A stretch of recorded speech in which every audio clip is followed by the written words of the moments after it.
Hello everyone, good evening. Warm regards from Lupin Oncology. Today we are here for a webinar updates in CML by Dr. Soumya Mukherjee. Dr. Soumya is clinical hematologist and consultant hematologist at Ruby General Hospital, Kolkata.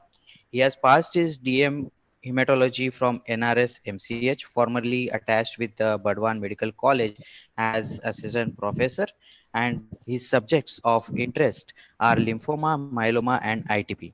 So I welcome Dr. Soumya and all other panelists for this web-based discussion on updates in CML. Over to you, Doctor. Yeah, thank you, Mr. Lalit, for this introduction, and thank you all the audiences and all the esteemed panelists and the Lupin Oncology team. So today we are going to spend some time regarding the CML, chronic myeloid leukemia. What are the advances? How, and it should be the practical approach. What is most important about treating any patient, that is the practical, not the theoretical one. So the practical approach, and for this panel to going smoothly, I think we have some good hematologists with us today. Dr. Shubhranil Baul, Assistant Professor from NRS Medical College, Department of Hematology. Dr. Sumit Mitro, Assistant Professor from NRS Medical College, Department of Hematology. Dr. Tushti Ganguly, Consultant Hematologist and Hemato-oncologist, Thakurpukur Cancer Center, Saroj Gupta Cancer Center. And Dr. Manthan, Consultant Hematologist and Hemato-oncologist from HCG Eco Cancer Center. So I welcome you all the panelists. Thank you for joining. So I think without wasting any time, I will start today's discussion. So just a minute.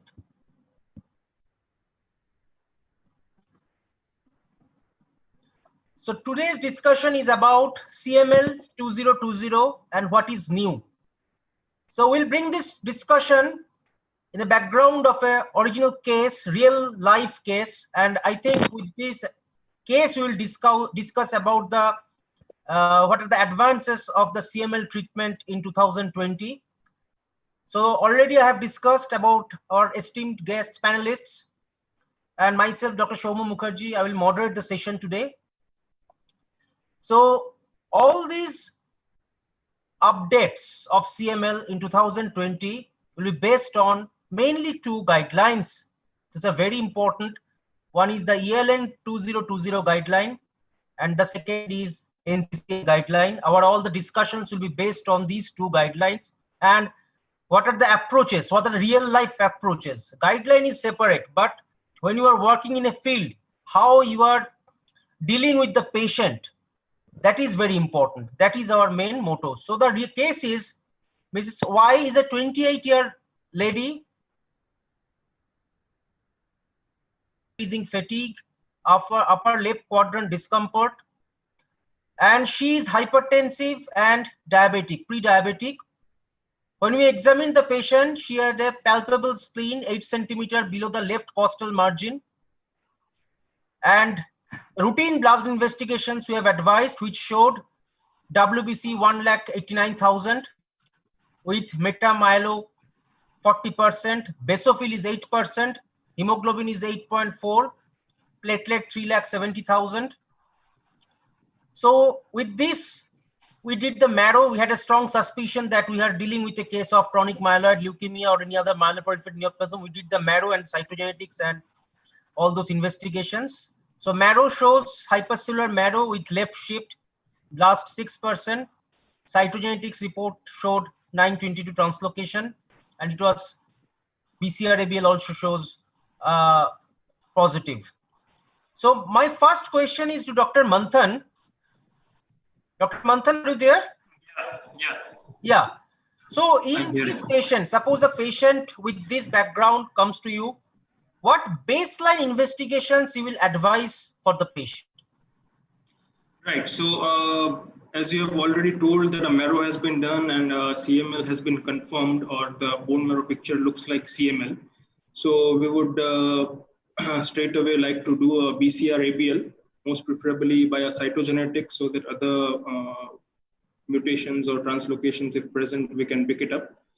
Second thing we would like to do is real-time RT or the RT-PCR for BCR-ABL, so that we can know the transcript between the BCR and the ABL locuses, and that can be followed up for further treatment and follow-up of the patient. And other routine blood investigations like CBC, as the patient is already a diabetic, I would like to do HbA1c, the blood serology, of course, and other routine markers like the LFTs and RFTs, and the spleen and liver size should always be seen at the time of diagnosis of the patient, based on which we can do certain prognostic scoring. And of course, a good differential of the peripheral blood and the marrow should be done, so that we can know the percentage of eosinophils and basophils to start with. Fish, as far as I would say, that if a cytogenetic is confirmed with PCR or 922 translocation, then a fish can be avoided. But if the cytogenetic is not picking up the 922 translocation, then a fish should be done. So these are all the baseline investigations one should always do before starting the treatment and diagnosing a CML case. One question, Dr. Manthan. Yeah. One question.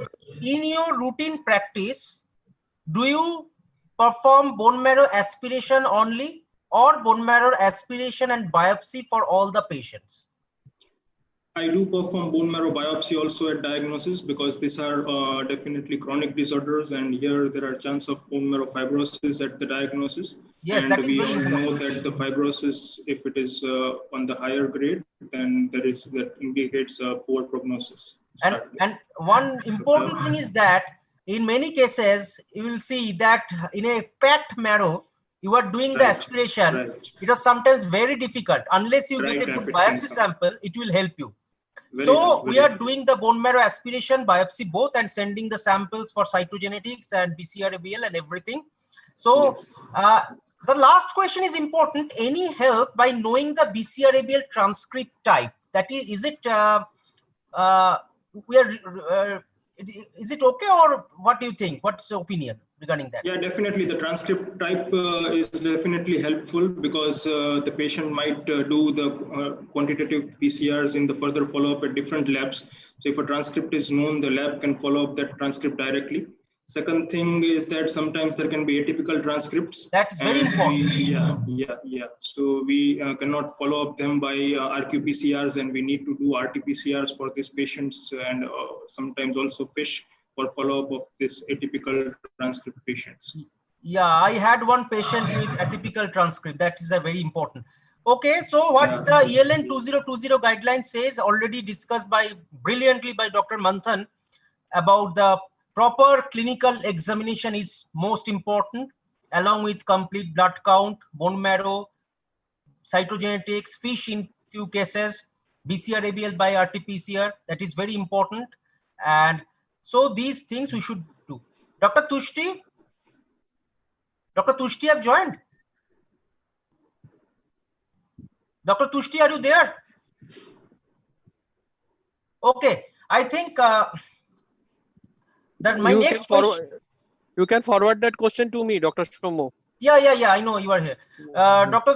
Shubhranil, my next question is, which scoring index is to be used for risk stratification? There are a lot of scoring index in our hand at this moment. So what do you prefer, and why? And what should be the parameters you keep in your mind?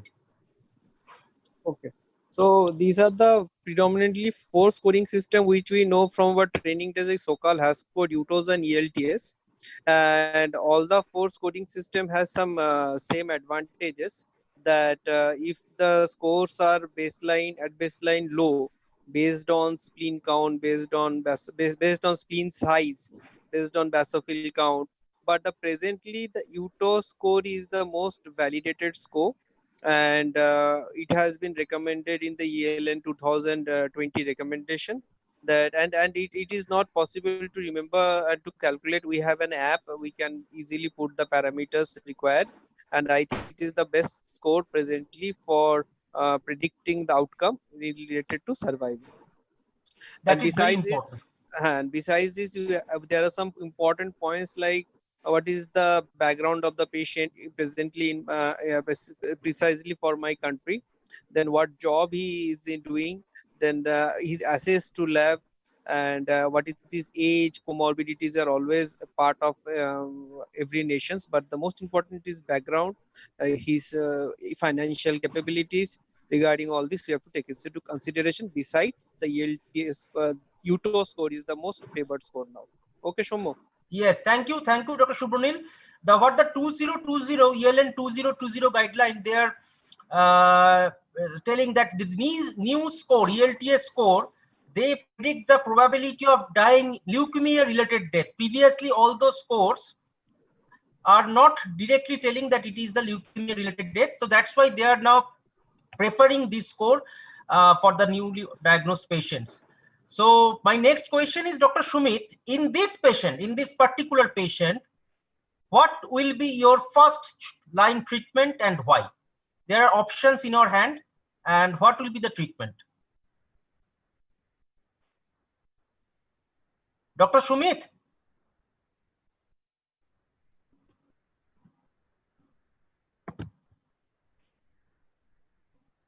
Dr. Sumit? Dr. Sumit sir, can you switch on your audio, please? Dr. Sumit sir? Yeah. Hello? Huh?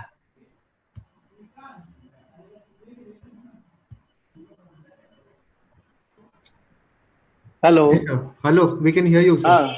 Yes, Okay, I okay, can fine. hear you now. Okay, can I see the screen again, please? Screen. Yeah. I think I have. Yeah. Okay, now it's visible. Okay. Achha, there are 4 choices given: imatinib, dasatinib, nilotinib, bosutinib. Imatinib is first line, the others are second line TKIs. I am think coming to the intermediate. intermediate, exactly. I'm taking intermediate score with a risk of 1.1. Yeah. So this is a 28-year-old lady. So we have vast experience with imatinib. Imatinib has been the player for nearly 2 decades. But for this particular patient, we need a deep response and a faster response. Among the second line TKIs, which can offer us these kind of responses, nilotinib needs a twice daily dosing. Frankly speaking, for bosutinib, I don't have much experience. And for dasatinib has a once daily dosing, and the side effects are predictable: cytopenia, pleural effusion. We can manage both of them. So my choice would be with dasatinib. Okay. So according to now recent guidelines, we can use any of them. Yeah. But the most important part is that choosing wisely. That is very important. Exactly. Your patient age, what is the future plan? Suppose this is a young lady. I think she needs some, she had some family. Yeah, she needs, yeah.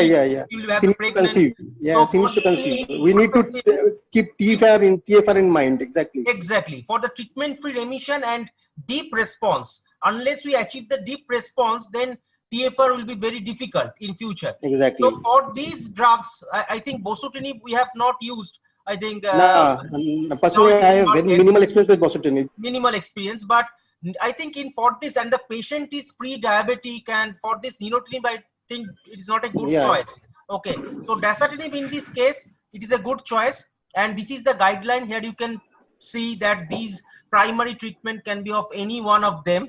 You can choose. Okay, and so this lady was planned to put on dasatinib 100 milligram once daily, and there are numerous studies. The most important, the decision study, you can see here the comparison of dasatinib and imatinib in a case of newly diagnosed chronic phase chronic myeloid leukemia.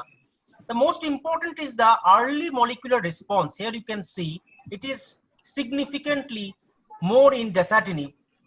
Though the estimated 5-year overall survival is not so much different in dasatinib and imatinib, but the few studies, there are few studies I have not included here, they showed some benefit in the long-term overall survival also, which depends on the early molecular response achieved. Okay, so the next question, Dr. Subranil, what counseling for this patient you do before you start the treatment in 2020 is very important, I think. Yes, Dr. Tomo. The patient is 28-year-old male, right? I think he's a young male. Female, 28 female. 28 female. So the question is that she may have planned in future marriage, then she may plan pregnancy, she may plan for pregnancy after marriage. So all these things has to be taken for consideration.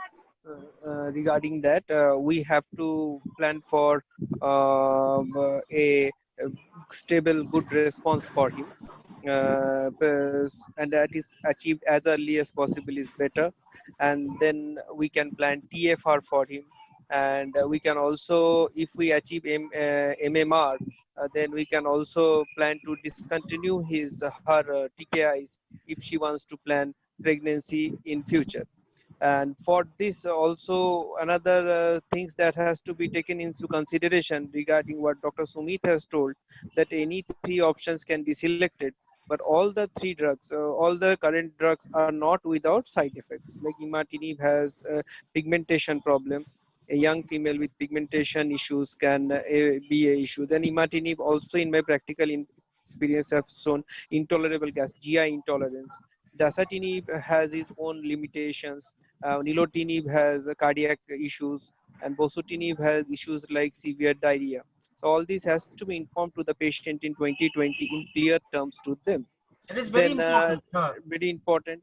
And then the adherence and follow-up is also important. I think you have slides subsequently how to follow up, and then we can also by that follow-up we can at least assess the adherence, because young patients adherence is not a problem, and little bit of education background is needed to imply that the importance of taking the drug daily at the right time and the right schedule of at the right dosage, right consultation at the right moment. I think I have covered everything. Yes, you are absolutely right. You are absolutely that before starting the drugs, any drug, second generation TKI, one thing is very important: drug adherence. Any drug, whatever drug you are taking, that is the main important. You should stick to the routine as advised by the doctor, and we have to give the options for treatment-free remissions. We will discuss in subsequent slides what are the guidelines laid by the ELN 2020, sir, and the side effects of individual drugs should also be discussed with the patients, that this may happen with you. So next, the next important thing is the follow-up of the patient. So after 3 months of the therapy with this patient with dasatinib, which shows WBC is normalized 9,700, hemoglobin is 12.5, platelet 1,65,000, and after 3 months BCR ABL1 is 9%. And this lady never missed any dose of the drug. So my next question to Dr. Manthan, what is the, in your clinical practice, what is the frequency of evaluation for the molecular testing and other tests? And is this going to change your practice if these values are important? Yes, definitely. So if we have a known transcript and we can follow up the patient with a quantitative PCR, then we would like to prefer to do a quantitative PCR at 3 months, 6 months, and 12 months initially. The cutoff for the response would be at 3 months, the BCR ABL should be less than 10%, preferably at 6 months it should be less than 1%, which we can call as cytogenetic response or complete cytogenetic response, and at 12 months it should be less than 0.1%, which we can label it as a major molecular response. And if these milestones are achieved, then definitely we can tell the patient or assure the patient that the disease is responding well and it can be in good control in further years also. But if the patient doesn't achieve these milestones, then we should check for any mutations in the BCR-ABL transcripts, and sometimes we find that there are resistance to found to the TKI drugs, and the drugs need to be changed at times. Sometimes the doses of the TKIs has to be changed because of the side effects. So that also affects the RT-PCR levels at various milestones, and that also forces us to change the TKI or start second generation TKIs in many patients. So after 12 months, if the patient has responded well and achieved all the milestones as mentioned, then every 3-monthly RT-PCR measurement should be done, and a patient who is maintaining less than 0.1% of the RT-PCR value is definitely a member for eligible member for TFR. At least 2 years of this sustained response is required. And another I have one question, Dr. Manthan. I have one question. Yeah. Suppose you are after 6 months of TKI therapy, your patient is in the warning group. Yeah. It is not optimal, it is not failure, warning group. In your routine practice, do you change the drug or you go on for 1 year, for 12 months screen? I would see if the patient is not having much side effects, if that is not the cause of reduced dosing, then I would like to continue till 12 months and see with the same TKI. But in present scenario, when dasatinib and nilotinib have been approved in first line, and we have the cheaper options coming in, I would definitely like to change the patient from imatinib to dasatinib at least to achieve a faster response if there is a warning signal at 6 months. So that I would like to change from the 2020 recommendations in my practice. That's good. That's okay. Dr. Sumit or Dr. Shubranil, do you have the same opinion or you have some different opinions regarding this? Yeah, my opinion is similar to Dr. Manthan. So if the side effects are not intolerable, then we tend to continue with the same drug. But if they become a nuisance, then we shift to either of either DASA or nilotinib. Exactly. So patient if can tolerate the drug, we should continue it because now the second generation TKIs we are going in the front line. Okay, so it's best to continue it. So the next question is Dr. Tushti. Tushti is there? Dr. Tushti? I think she has not joined. Shomo. Okay. So, Dr. Sumit, Dr. Sumit, will you take the question? Yeah, sure. So Mrs. Y feels the original dasatinib is too costly for her. What will be your opinion and advice regarding the generics? Because as we all know, the generics are available now for at least for dasatinib. So what is your opinion regarding that? If she becomes intolerant to dasatinib, how do you monitor to change to another TKI? So first question is, what will be your opinion and advice for the generics to the patient? Regarding generics, now cheaper options are coming in, which have reduced the cost of the drug to nearly 1/10 of the original price. Exactly. So if it's become too costly for us, we have another option. Dasania is in our hand. We can change her drug to this one. So this is my opinion regarding the change of dasatinib to a generic alternative. And regarding the second question. Yeah. Regarding the second question, when she becomes intolerant to dasatinib. So regarding cytopenias, what we usually do, we tend to withhold the drug for some time and then start at lower dose if the cytopenias recur, or if even she is intolerant to that, then I would consider either change of a different second line TKI. She is pre-diabetic. Okay, any of one you have any experience about in a chronic phase CML about the 50 milligram dasatinib front line? I'm coming to that. Okay. So she is a pre-diabetic. So here nilotinib is not an option. So definitely I'll change her dose to a lower, suppose 50 or 70 as we mentioned from 100, and then try to continue with that for some time.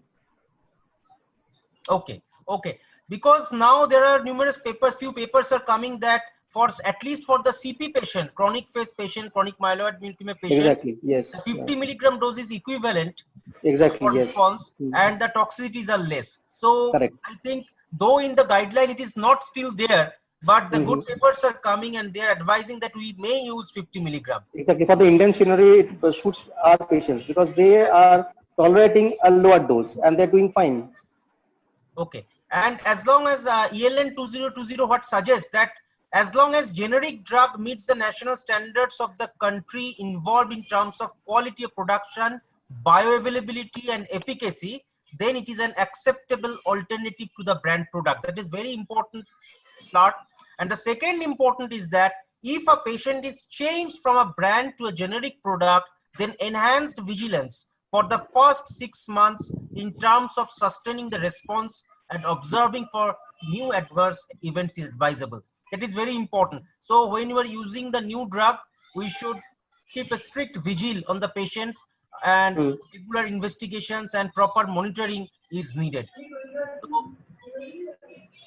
So, regarding the change of TKI, what ELN 2020 suggests that if it is a failure or the resistance is there, but tolerability, then we have the options to change the drugs. So in this case continues, Mrs. Y achieved a major molecular response after 12 months and she maintained for another 1.5 years to 2 years. Thereafter, she had a deeper molecular response, MR 4.5, and she was noticed for another 2 years. So after achieving the deep molecular response, she was under the treatment and she continued treatment for another 2 years. So by the next question is Dr. Sumit, that she now wishes to conceive. What advice would you give to her? And what if the patient had been male gender? Experience in your practice. Yeah, this is a very pertinent question. She's only a 28-year-old lady and she would definitely wish to conceive. Now, all these TKIs, they have some effect. They can cause congenital malformations. Therefore, we need to stop them. Now, the issue is choosing a candidate in which we can stop the TKI. Now, this lady, she has been doing fine. She has been throughout in the course of CML CP, the chronic phase was maintaining. And moreover, she has been maintaining a DMR for more than 2 years.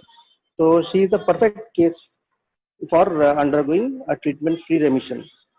And now the question is, for how long should we withhold that TKI? Definitely for the first trimester, we are going to withhold. There are case reports of TKI causing congenital malformations like hydrocephalus fetalis even in the second trimester. So for this patient, I will begin the TKI from the third trimester, not before that. There are options for reducing the count if there is a molecular relapse, or if hematology relapse is there. There are options by which we can reduce the counts. There are options like hydroxyurea or now, suppose after stopping the drug, patient's count is okay. So, do you want to start during the pregnancy, or you can wait for the pregnancy to complete it? Then we can start. Now, I'll monitor with a weekly BCR, with a monthly BCR-ABL for the first trimester and even for the second trimester. And if there is a molecular remission relapse during the third trimester, definitely I will start. But if not, then I'll continue with the TFR. Dr. Manthan, regarding these questions, what about the do you have and dealt with any patients with TKI who became pregnant? No, not really in my practice till now, but definitely we need to be careful here, and the patient needs to be counseled well that these drugs are definitely going to cause one or the other effects on the fetus, and they need to strictly follow the advice of the doctor. And based on the TKI which they are taking, we should modify the dose or stop them timely, and monitor the BCR-ABL strictly as Dr. Sumit said. Okay. Shall I chip in? So, Dr. Shomo, shall I chip in? Yes. Yes, absolutely. Yes, so the ELN 2020, as I was going through the recommendations, Mhm. they have become very lucid about the criteria Mhm. for no need to discontinue the TKI. On imatinib, previously when we are in training, we used to say stop TKI, then for men to attempt for fatherhood. But now we can safely continue the For male, we can TKI for continue. men. For men. For females, I have seen they are also relaxed. Only first trimester and breastfeeding is contraindicated. You see, if the patient has achieved MMR, okay, then we can allow the lady to conceive. And we don't need to monitor the BCR level. Only if it is in CHR also, let 9 months of pregnancy continue, let her deliver, then we can again plan for TKI. If I am wrong, I No, may no. misinterpret the interpretation. Practically, it is the most important point, and I think what you have told in practical purpose in our day-to-day practice, this is mostly acceptable. Okay, patient Acceptable. complete hematologic response. Better we will continue it. Then in later on you can start it. But okay, True. for the guideline part, we have to follow it. So Guideline part, yes. the next question, Dr. Subranil, what are the criteria that is very important for offering a treatment-free remission to a patient, and which subset of patients are likely to be offered at the same? So Yes. This the TFR. We are learning. We are seeing TFR papers for last 4 years. Most of the trials, I think, on TFR are on drug nilotinib. I think. I don't know. I have not come across any paper on TFR with dasatinib. I think the new trials will start with dasatinib and going for TFR. But certain criteria are same, that the patient should be first counseled. What is the need for TFR? Second, the patient should have a properly assessed, should be properly have access to a lab which is very much standardized. One, two, he should be motivated for regular testing. Third, he should be in present, he or she should present in chronic phase, not in accelerated phase or blast phase. Then we come to the molecular. The transcript should be either E3A1A2 or E14A2. Then at least the duration of the TKI therapy should be for more than 5 years, and at least the patient should be in DMR, that is for more than 3 years if he is in MR4, and more than 2 years if he is in MR 4.5.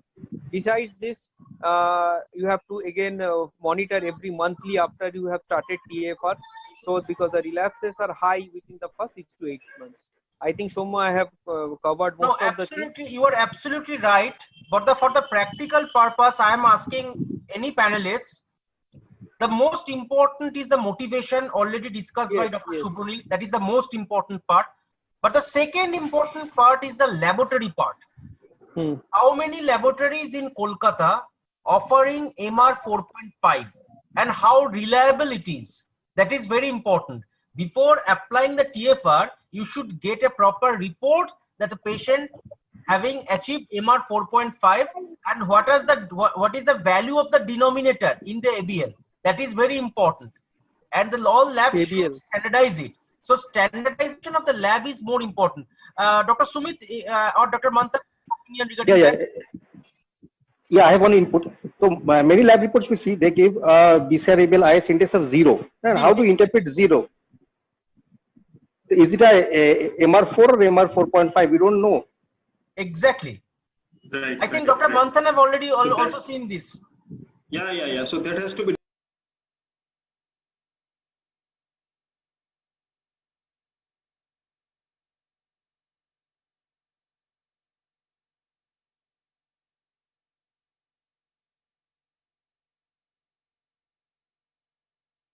that should definitely be discussed with the molecular pathologist to how to interpret that, and then we should plan that further treatment or discontinuation.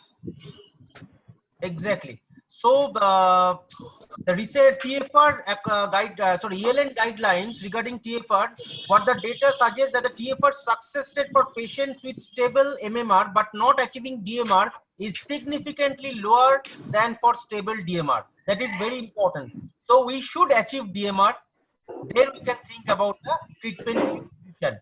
And to achieve DMR, I think the second generation TKI gives more powerful tool for to achieve Yes. the deep molecular and early molecular response. That's why I think we have the options to start, especially in young patients, to start the second generation TKI, dasatinib or nilotinib. And as Dr. Subronil explained brilliantly about the duration of the DMR before thinking about the treatment-free remission, he explained beautifully. So I think we have discussed about the recent updates of CML. Thank you all the panelists. And Mr. Lalit, are you there? Thank you, Dr. Shomo. Thank you, Dr. Yes, sir, Soumya. I'm here. Yeah. Thank you. It was a So, great discussion. okay, so we'll take up the questions, sir. There's one question that, had only price be the inhibition to use dasatinib till date, or there were few other inhibitions also? Yeah. You are telling about the price, no?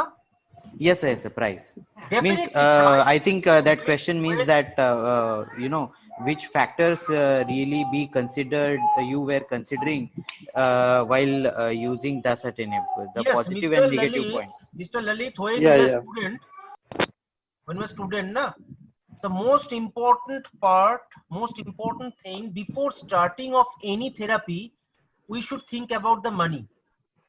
So prior to that, your branded dasatinib costs 16 to 18,000 per month. So it was difficult for the patient who comes to hospital for this to have dasatinib, and every 3 monthly BCR ABL testing. So it was very difficult. Few patients is okay, but many patients is very difficult. So cost is the most important thing, and the second is before starting dasatinib, we should already we have discussed that if the patient had any pulmonary issues previously, so the history is very important. So cost definitely is an important issue, but at this moment, I think when the cost is now okay, it is same like imatinib, we should start with dasatinib. Now I have my input. Right, sir. Yeah, I have my input. So I want to add one thing. So it's a question about imatinib versus dasatinib, or only regarding dasatinib. So if it's imatinib versus dasatinib, that is a first line versus second line. So we can consider these two things. For example, the age of the patient. If the age is less than 50 years, and the SOCAL score. If the SOCAL score is high, then we should go for a second line TKI at the first line therapy. Exactly. Here, the patient's age is 28 years. So we must consider a second line TKI as a first line therapy, according to me.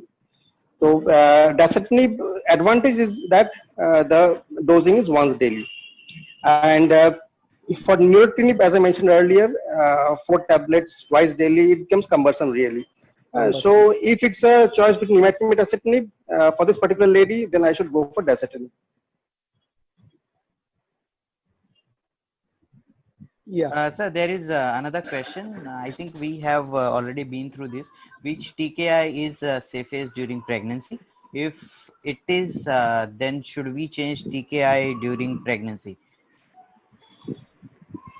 During Like the first thing is which TKI is safest during pregnancy?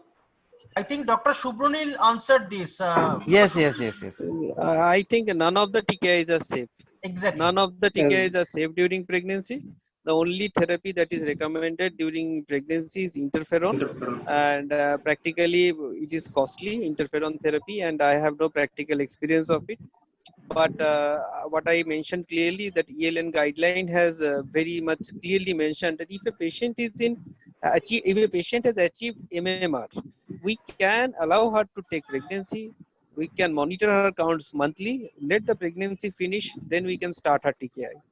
But again, the TKI is secreted in breast milk. There is a question mark. My point is that suppose somebody comes in first trimester or second trimester detected CML, then there is no other option to use other than interferon if the patient can afford. Right? I think Dr. Sumit, we faced a situation in OPD yeah, also yeah, in last yeah, yeah. OPD. So what options we try? We can use cytarabine or hydroxyurea Yes. during the first and second trimester, and for Yes. the third trimester, then we can start a TKI, and even then we have to stop again during lactation. So it becomes Lactation. complicated. Hydroxyurea is safe, Dr. Sumit. I have no idea. Cytarabine I know is safe. Nah, hydroxyurea is still not safe. Still not safe. No, We no, no, still discontinue. not safe. Only But recommended better is than TKI. interferon. Yeah. Hydroxyurea, Better than TKI. exactly. Interferon is the only recommended if at all the Exactly. treatment is needed. Exactly. Yes. Yes, yes, yes. Yes. Yes. So there is another question from Mr. Akash. He asks that if a patient is on any TKI, suppose dasatinib, and is responding good for a couple of years, and suddenly lands up in failure category without any drug side effect, how we are going to change our treatment line and counseling of patient in Indian scenario?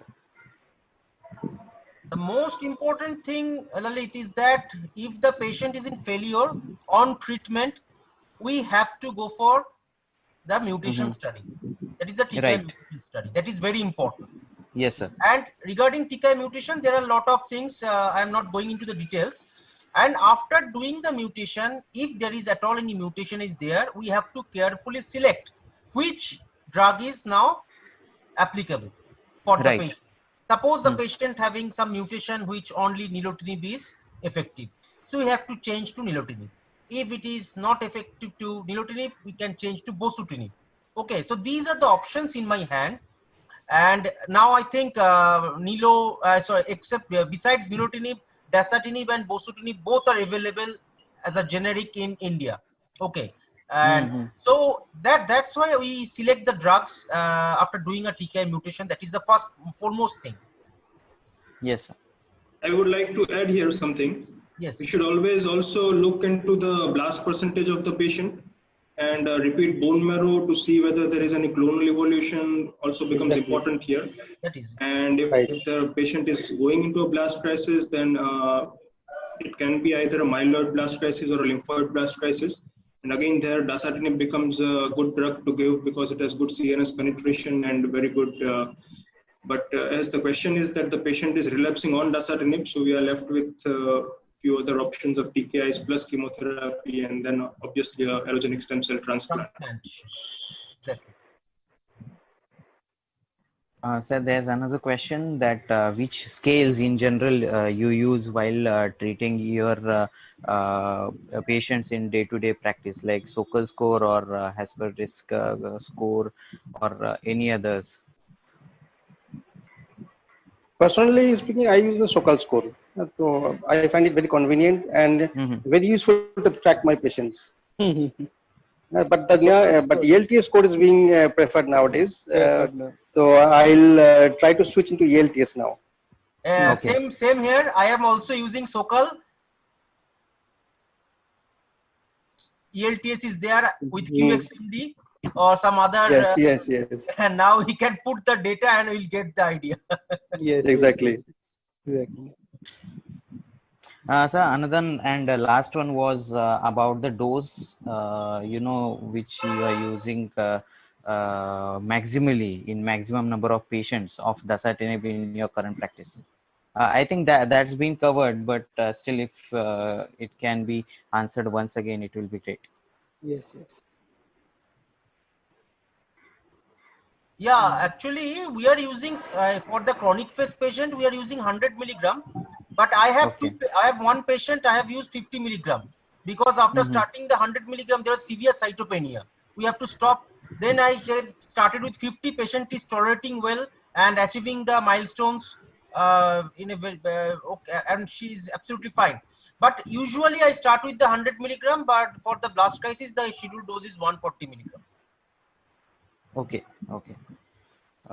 So that's all from the questions side actually. One more question we have received, that what is the role of transplant in CML and when we should opt for it? I think Dr. Manthan is from a center where transplantation is transplant expert. So please, Dr. Manthan, just carry on. Yeah, so to that question, I have already highlighted in the previous question also that when a patient goes into blast crisis, then definitely the transplant is the only modality of cure, and the patient should be treated with appropriate chemotherapy followed by a allogenic transplant with whatever donor is available, either a full match or a haplo transplant. And the other situations where we might need to transplant is if the patient is absolutely not tolerating any of the TKIs.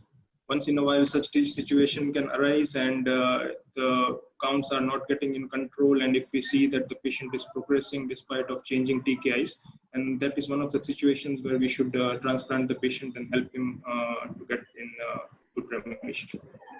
But mind well, after doing the transplant, the patient gets converted to a CML CP and doesn't always get cured. So we need to give a good maintenance treatment also to these patients post-transplant. Dr. Manthan, are you continuing TKI for 2 years or lifelong post-transplant? Yeah, that is a matter of debate. So I would like to continue for lifelong because the patient had already gone into crisis and then has undergone transplant. So doing it for life, if the patient is affording and tolerating, would be a good option. Okay.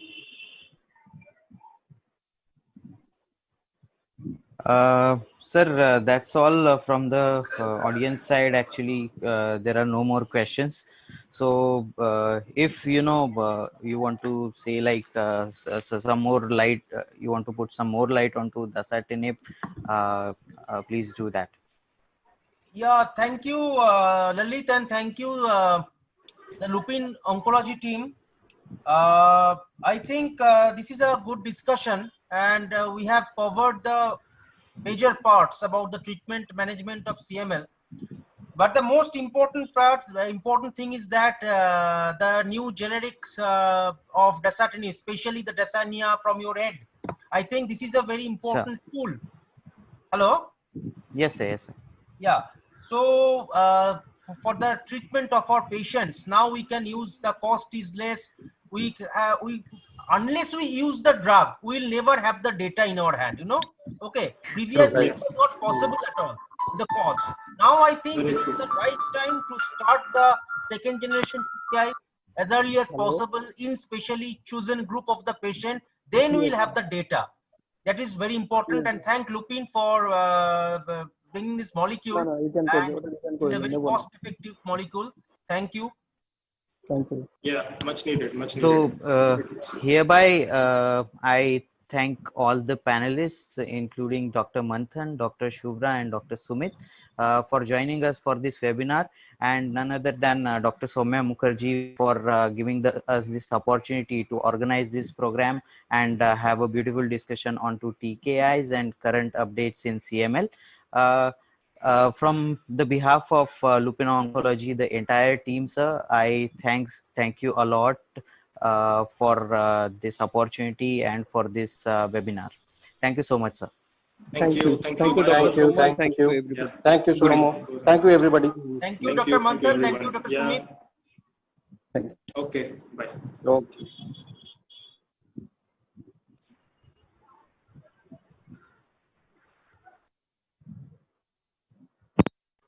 Are we offline?